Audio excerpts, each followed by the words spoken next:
What up, my freaks? RuinusInsight here with part 50 of my Total Warhammer 3 Kairos Fateweaver Immortal Empires campaign. I know it's been a little bit of a while since we've seen the last episode of this one, but I do apologize for that, but I am on vacation now, and well, this campaign's ramping back up. Well, frankly, they're all ramping back up, but this one is included in that. Anyway, as we saw last time, we acquired a bunch of relics of Tzeentch, including an abhorrent staff, I believe it was the name of the item.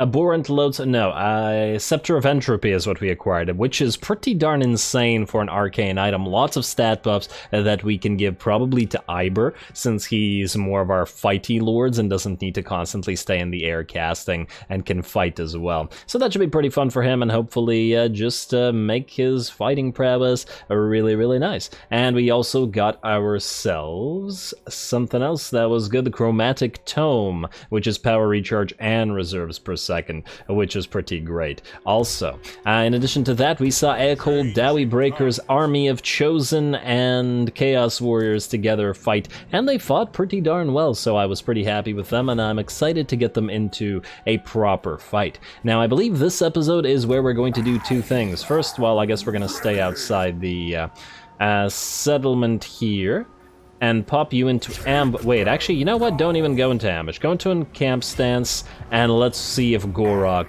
tries to come down and actually fight us. Let's hope that he does. We will maybe also be able to jump this guy via teleport if he continues on down there.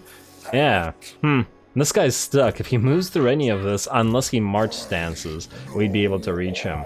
Is he trying to, he's trying to bypass kayaks and go for here, which is probably the smart move as well, as there's no way that he's taking kayaks, but we can always get a temporary army and go in here. Anyway, this is probably the episode where we will be attacking the dwarfs, as we've been moving a bunch of armies close to them. But before we do that, let's do a little bit of admin, I think. First of all, Balthazar Gelt is moving near to Akendorf, and I would love to ambush him. Your ambush success chance is actually quite low, IBER. It was a little bit disappointing. Is there any way to raise it? I missed the Skaven's Ancient Cunning. No, this is ambush defense chance. Yeah, looks like there's no way, is there? Well, disappointing as that may be, that is just the nature of things sometimes. Now, what do you need? You are going to buff melee troops, cavalry, and flying cavalry. So I guess that's speed and malice for you.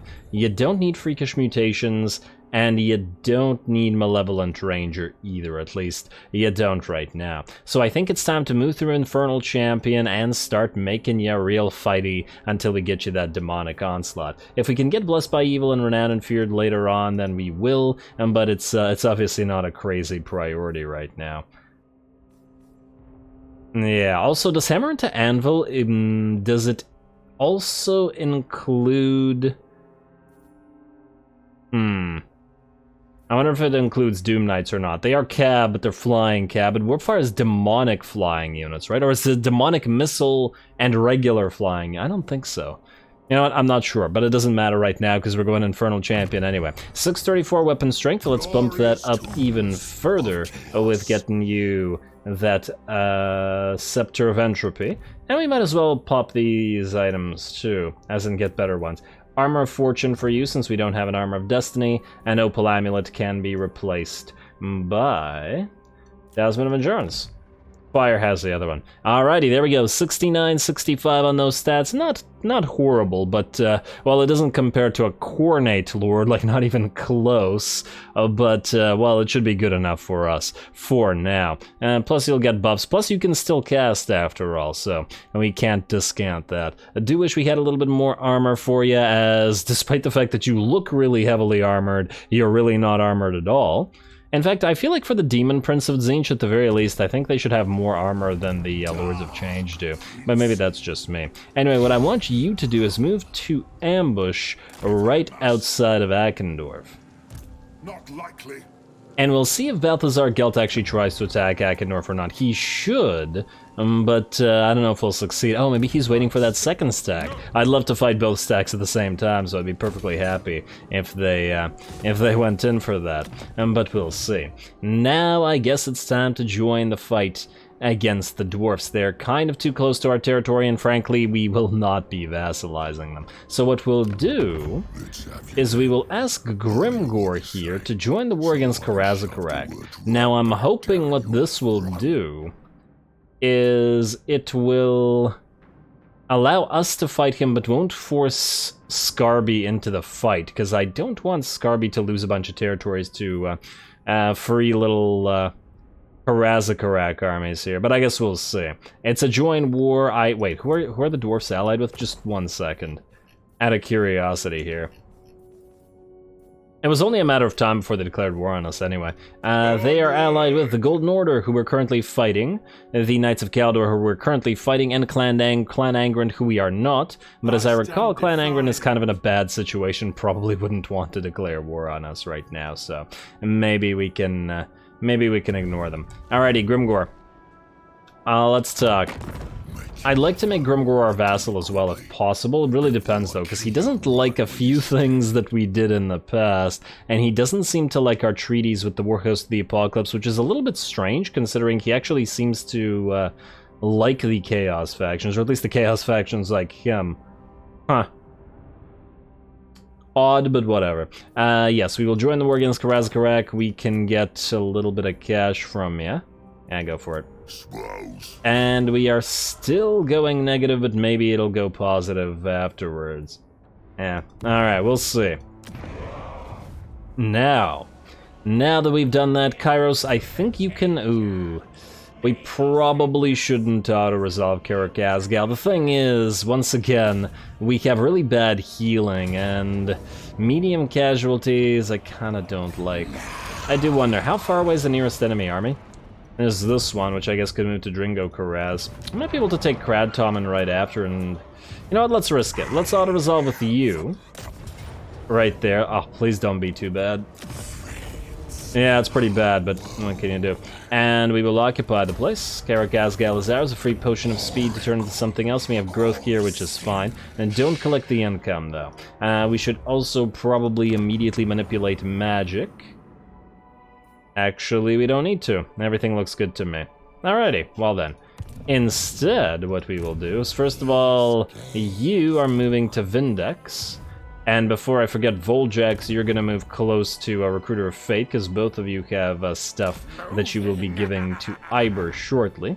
And now, we have a nice little siege here. Nearly a full stack of dwarfs plus the Karak-Azul capital of theirs. Formerly the capital of Karak-Azul, but now the capital of the Karazakarak dwarfs, because obviously Karazakarak has fallen to the orcs here. Let's see about fighting this. Now let's see what we got in terms of skill points here. You have Stand or Die, you don't need Malevolent Ranger or Speed and Malice. And you do have a couple more points that you could use, because we need, what, 1, 2, 3, 4, 5... 6, 7, 8, 9, 10. So yeah, we could get like Infernal Champion. Then again, 363. The Chaos Sorcerer Lords aren't really going to be used to be fighting in melee, or at least not a lot. Almost seems not worth it. Maybe we'll do one of these instead. Attrition suffered by Defender. I suppose there may be situations in which you might be, might be sieging. I'm just wondering what we should do and to get the Unholy Resilience and some of the good stuff that's back here. Probably that, I guess. We don't care about Serve or Die, we don't care about the spoilers all that much, it's just that we mostly don't sack stuff, and raiding isn't worth our time. Just go for Ruination. Almost feels like a waste of a point, but there isn't really anything else that this army really wants to get, so, yeah. Alrighty, and then you, Aldebrand. What do you get? You have most of your magics in a pretty good place. I don't really care about Flamestorm because it's kind of, well, bad in the sense that it never hits what you want it to hit. So let's get Burning Head and Flaming Sword of Ruin. I do use Flaming Sword a lot. Burning Head not as much, but, you know, there's occasion for it. Then we'll have you attack Karak-Azul. Screamers are still a little bit hurt. And you have the... I didn't see what kind of tower projectiles they have, but it may be concerning. There's 2 full stacks of dwarfs here, which should be pretty good. It would actually probably be better if we fought them in the field, wouldn't it? Do you take Or me would for a it? Wazwick? Well, we are a lot faster than the dwarfs, so if we fought them in the field, we'd be able to kill them. And if the game thinks that this is actually a loss for the for our army, it may be beneficial to actually force them to fight us. Magic will be Yeah, maybe we'll end the turn like this and draw them out into a field battle. I think that would be superior. I foresee your demise.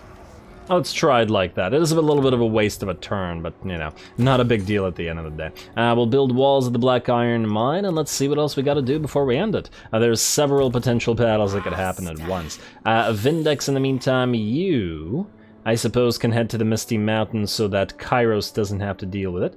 Oh, it's all attrition-y. It's all disgustingly attrition-y. Is there attrition here? Yes. Why is this attrition? Barren Wasteland, eh? Well, I guess we can move here to Barren Wasteland and then... Yeah, alright, fine. Fine. We're nearly past the attrition, but not quite, whatever. And I know that we can avoid it by using the teleport stance, but honestly, I'd rather move further ahead. Also, where is your cultist? He's right here. He's getting there. I'll take a while, but he's getting there. Wulrich, keep moving north. I'm going to add you to an army at some point. I just haven't decided which yet. Yartolk. You are not quite healed, but you could probably move to the next place. And let's see if there's another island that we can send you to. Oh, there's a mysterious island right there by the looks of it. Would it be faster to go by sea? I think it would. Go March Stance. You should still heal in the sea. And since it'll take you a while to get there, you can go there. Alrighty, Fire is waiting for Gorok to attack him. Yartolk has just moved. Now it's just building, and then ending the turn, and then fighting. Alright, Forest of Gloom will start with you. Let's get some money out of you, if we can. And Great Mortis Delta, that's military. This is not military. As usual, non-military stuff takes priority. I do wish that we didn't have to go for, like, 2 passes on every single frickin' territory, but what can you do? Barak Var, yeah, go for the province capital for infrastructures, get those walls up and running. Money, growth is okay here. Though if anything attacks any of these places, they're obviously very much in danger. Next up, ooh. You know what? Take out the Architect's Theorem and put the... Wait, the Mutalith Prism Formula isn't going to do anything right now because we get no Grimoires out of any of this. I just gotta remember that that needs to be changed at some point. Lashik, Port... Wall, money, and gotta go with money. I know we need all the grimoires we can get here, but we also need all the money that we can get. Lustria will probably need a 3rd army. Maybe we can actually use Yartolk for that purpose. He's starting to get up there in levels. I forget, what's your... No, you're a Corruptor. Maybe when you evolve, though, you can evolve something better. We'll see. We'll see. Anything else that'll give us some money over the end turn? Galbaraz, you can build a hidden library, and you might as well build that demonic locus while you're here. Anything else? Well, you'll probably want some military buildings, but I'm not entirely sure which ones as yet, so we can ignore that for now. Your money, your money. Next up. Well, you're not really money, but you are grimoires, so close enough. This can be ignored for now as well, and we're actually nearly out of money. Getting money. Surprising. Surprising considering that we've had a lot of income for quite a long time, and we're still constantly building infrastructure stuff instead of military stuff. Though granted, we built most of the military stuff now. I think we actually have every single thing available once again, other than that one thing. This thing, wait. This thing, the Burning Chariot thing, but we don't really care about it. At least not right now. And we are building it as well. Anyway, more money from this. Derail my own train of thought there. And that's it. Alrighty, with 4.7k remaining, which we can just send to next turn. I guess with that, we're going to end it, and we're going to see who wants to fight us. Skill points, we're going to ignore. Garrulus doesn't need them. And I think Fire doesn't have any as well. And since those are the 2 that are likely to get attacked, we can ignore those. Building upgrades available, we can ignore. Lord not moved, those are the ones that aren't supposed to move. And lastly, Commandment available in the Southern Sentinels. I just go for Grimoires.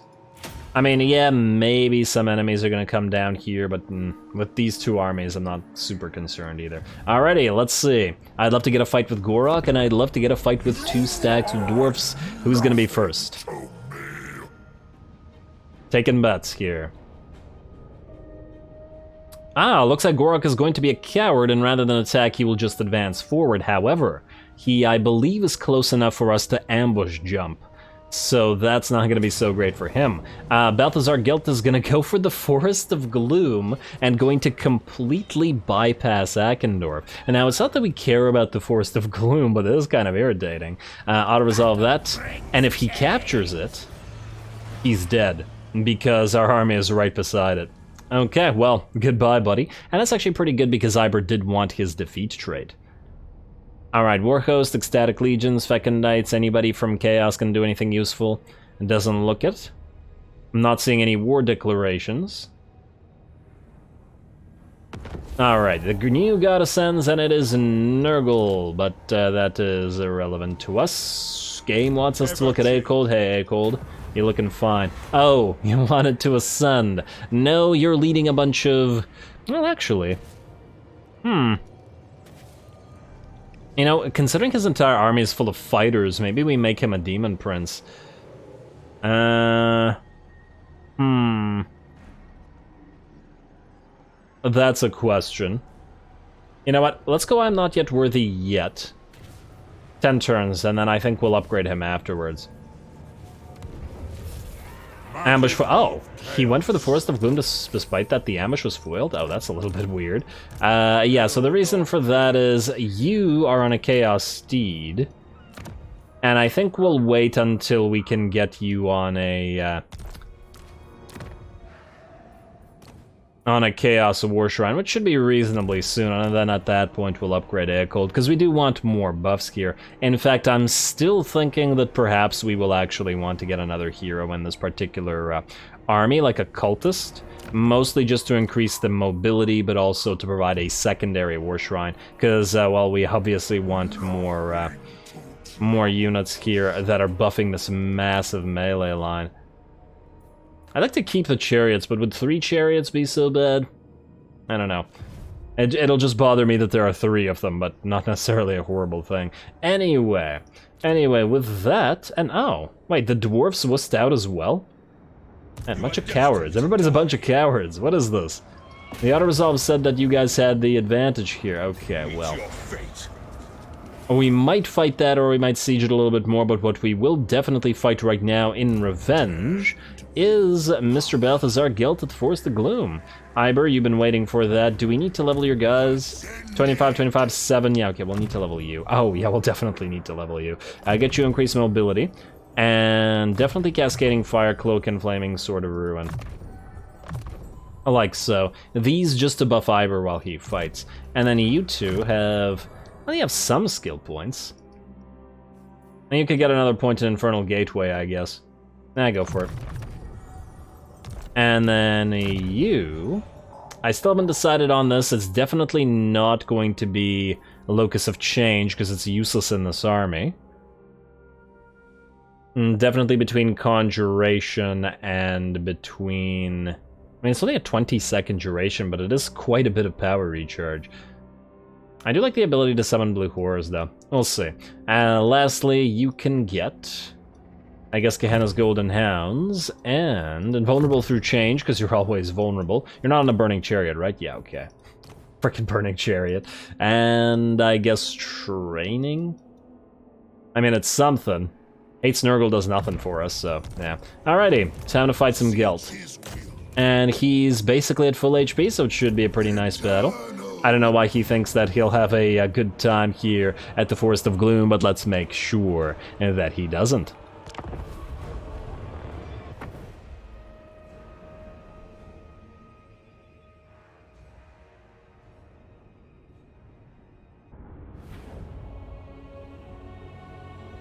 Acceptable. Most acceptable. Alrighty, so here we go. Balthazar Gelt is our target, and we'll see how well we can do against him. He's gonna open up by popping a Milkoff's Mystifying Miasma from, I guess he brought himself another wizard. There's a gray wizard right there. And oh wow, there's a massive sword in the skull here. Huh. Okay, but the skull is stone. Interesting. I wonder what type of sword that is. Is it elven by the looks? Huh. That's a big damn sword either way. It's gotta be like Skull Titan size or something. A Skull Titan? Sky Titan, but Skull Titan, sure. And also there's these statues. Is this supposed to be depicting more, I guess? Who has a different looking sword? Yes, well, that makes sense, but I doubt that that's a statue sword. Anyway, back to the actual battle. Now, we are facing off against a decent army here, but I'm not really all that concerned. While we do have mostly Chaos Warriors and not Chosen for now in this army, we have defeated quite a few armies in the past, and even if they're tier 2, so are most of the enemy army as well. We are going to separate by sending our Chaos Warriors of Tzeentch with Sword and Shield forward to fight their main massive units. IBER is obviously going to go after Balthazar Gelt, and then we're going to send our Halberdiers with support from the Chaos Knights of Tzeentch onto the sides there. Plus, our flying units are going to try to go after those Noble Sons Abroad Pistolier units, because there's nobody else that we have that could remotely catch up to them. Oh, and it looks like Gelt is going to, by the looks of it, overcast a Searing Doom on some of our Chaos Warriors, and has done a decent amount of damage, at least 15 to 20% to them. But at the end of the day, it's not going to make much of a difference. And if they're going to cast, so can we cast as well. So we're going to pop a Gehenna's Golden Hounds, and it looks like it's got a little bit of damage in, but it looks like it's going parallel to the enemy troops here. Bad luck with vortexes generally, but IBER's he's gotten a few of them fairly successfully. So I'm on the fence about whether it should be called bad or not. So you move back into the great swords there. I'll certainly take it. I wonder how much damage is on him right now. Yeah, 4.5k. That looks pretty good. It wasn't too bad. Having the HP of a great sword unit, I will certainly take. Anyway, Balthazar Gelt versus IBER, 113 melee defense with combination of Cascading Fire Cloak and Standard Die, propping him up, I suppose, a little bit with regards to his stats. Balthazar Gelt is no slouch though, 4961, not too bad, especially once we no longer have the buffs on us, but I do imagine that he's still not going to be able to face off against IBER, especially as he has about half his HP. In the meantime, it looks like we're going to focus it down those great swords as best we can with our pink warriors, while the rest of our army moves on in. There's that cultist. I really like the cultist sword there. It's quite nice. So he basically has a power sword, like it's just crackling with energy there. Alrighty, a little bit jealous.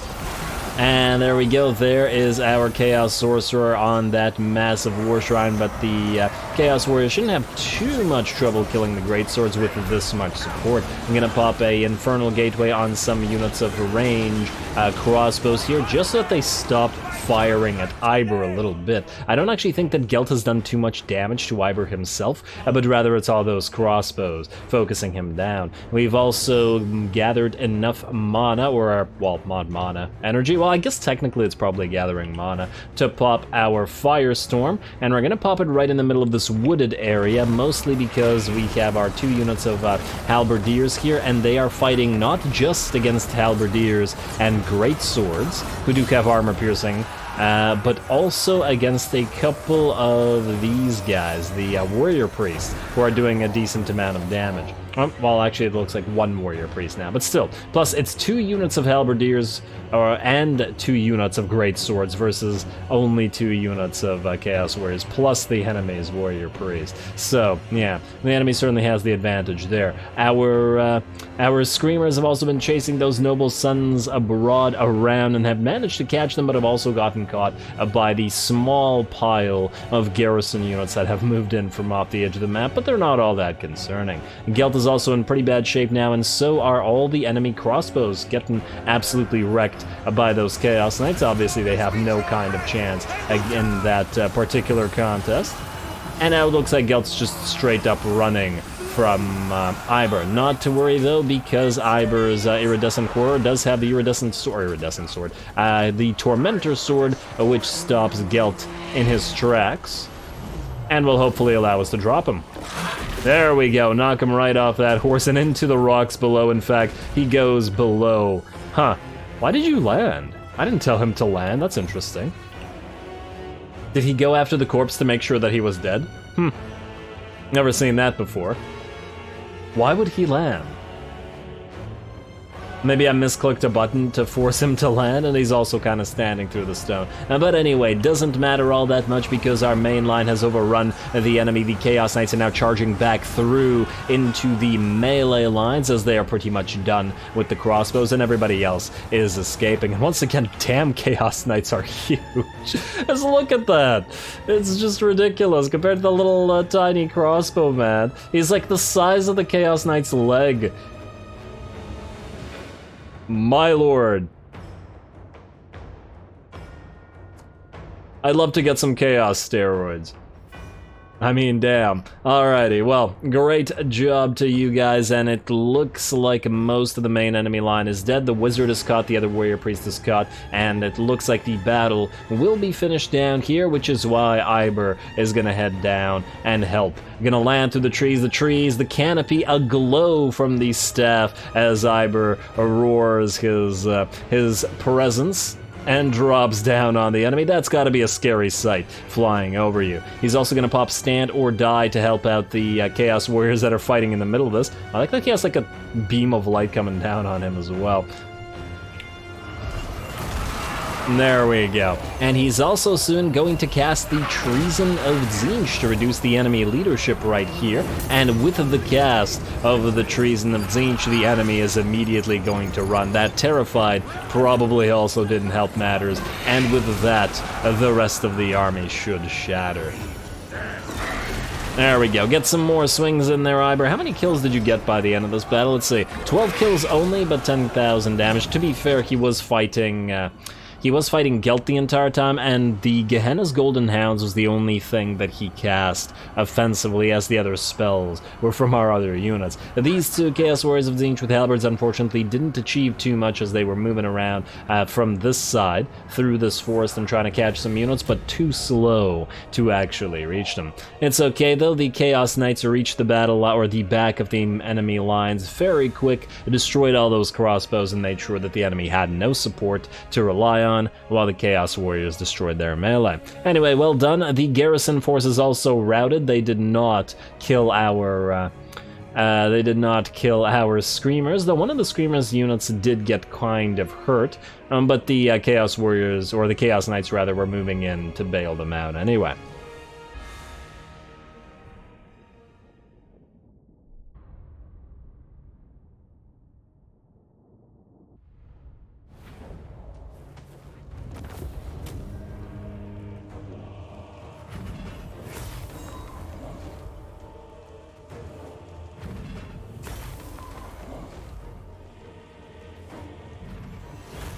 Alrighty, not too bad. The Chaos Warriors did take a little bit of a beating, but that's just fine, especially as we'll heal up having reclaimed the Forest of Gloom here. We also got a little duel between Gelt and IBER, which is pretty appropriate, and of course Gelt isn't that fighty of a lord, but it was still fun to see. I really also enjoyed the ability to use Treason of Tzeentch in combination with Transmutation of Lead, which basically makes an entire blob of enemies unable to do anything, and rout like they did right at the end there, which was right on time with the Treason of Tzeentch. Anyway, we're gonna occupy the place once again. I guess we could loot and occupy it for 10. Nah, honestly, 10 grimoires is so little compared to what we make. But anyway, defeated Balthazar Gelt, we got that armor +6. You know who could really also use that defeat trait? Where are you? Vindex. Vindex could really use that defeat trait because any extra armor on pink and exalted pink horrors would come in real handy. Also, speaking of Vindex, move out here, please, buddy. Kairos, do you want to go for Krad Tommen or do you want to jump out here? Now, you can't go to Crooked Fang Fort right now. Vindex is healing here, so he'll heal up nicely. We could have Kairos auto-resolve at Krad Tommen again, but I'm wary of using him for auto-resolve again. I really don't like that. I really don't like how little he can heal. And I know I've mentioned it like 50 times throughout this campaign, but still, damn. It's quite irritating. You... Especially since the auto-resolve doesn't seem to favor Kairos, or his stack. Which you would think that it would, because he should know. But anyway, we could try to set up an ambush maybe outside in our own territory. How much movement space does this take? Not that much. I wonder if we'd still be able to reach Crooked Fang Fort or not. And who knows, this guy might move away, but Vindex can take Krad Tommen. It's not like we need him to do it. You know what? Put Kairos into encamp stance. Oh wow, he barely heals in encamp stance either. Ugh. Well, do it anyway. Put him in camp stance, put him in the enemy territory, regardless of... Huh. Wait. We heal more in enemy territory than we do in our own territory via in camp. That doesn't feel right, but okay, sure. I'll take it. I'll take it. It's about as much as being in Carrick as Gal. Anyway, so there's no difference. Maybe these guys will attack Kairos, but I sincerely doubt it. They'd probably be too scared to. Otherwise, Garrulus, I mean, I guess you're going to continue sieging for a while yet, or at least for now. And we'll see. Oh, look, a little Cathan army. Or a Cathan caravan, rather. Too bad we can't trade. If we could trade, I'd probably try to ally with a few of these factions, but since we can't, there's no real reason. I wonder how Village is doing out there. I'd really like to vassalize him, just, you know, it's the principle of the thing at this point. Anyway, unfortunately we don't have enough time for another battle, so I think this is probably where we're going to call it. Next time, I guess we will go after Gorok, who is right here. I do have to wonder whether he'll try to run away, but we can actually reach him in a teleport ambush stance. Or we could try to teleport ambush Loch Galon here, which would prevent him from attacking Zlansek. Gonna have to think about that, but I really just want to fight Gorok. The problem, though, with fighting Gorok is we would be very near to other enemy armies here, which could then attack us in the field. Potentially with this one as well in a march stance, so we'd have to fight several armies at once, and probably in jungle territory as well. By which I mean... this is not an ideal place to fight. On the other hand, if Gorok is not too afraid to fight us, we could attack him without the ambush, fight him in the field, and then back off a little bit to our own territory, possibly. But anyway, I'm getting ahead of myself. We'll give that a try next time. We also have only, I believe, 2 more turns until we can transfer yet another settlement, which we will have to decide whether we want to vassalize Ikit, or whether we will want to vassalize Grimgor. Grimgor is much, much stronger than Ikit is right now, who's at rank 7 and Grimgor is at 3. And Grimgor is also decently likely to be vassalized, isn't he? Where is he? Well, actually, minus 40.8. Not as likely as he was before. I think before... Karakadrin, minus 29.7. I think before we could vassal or declared war on the dwarfs, Grimgor was more likely, but right now a little bit less. But oh well. And also, the Bloody Hands have been destroyed, so hopefully he will stop hating us for killing them after some time. Oh wow, Nagaron, minus 53.8, eh? Per 0.4, rather. I wonder, if we took Hag Grief away from them and traded them back, would they be willing to vassalize? I don't know how much it's worth to them. It's probably tier 5 at this point. That's also tempting, I gotta say. The problem with Nagaron is that the Dark Elves really don't like chaos. They are not a chaotic faction, they're an order faction, even if they're not a very nice one. So, yeah, there's that problem. Anyway, we'll figure all that out as we go. Stay tuned for more Big Bird. Don't forget to leave a like and comment. All glory to the algorithm. And thanks for watching.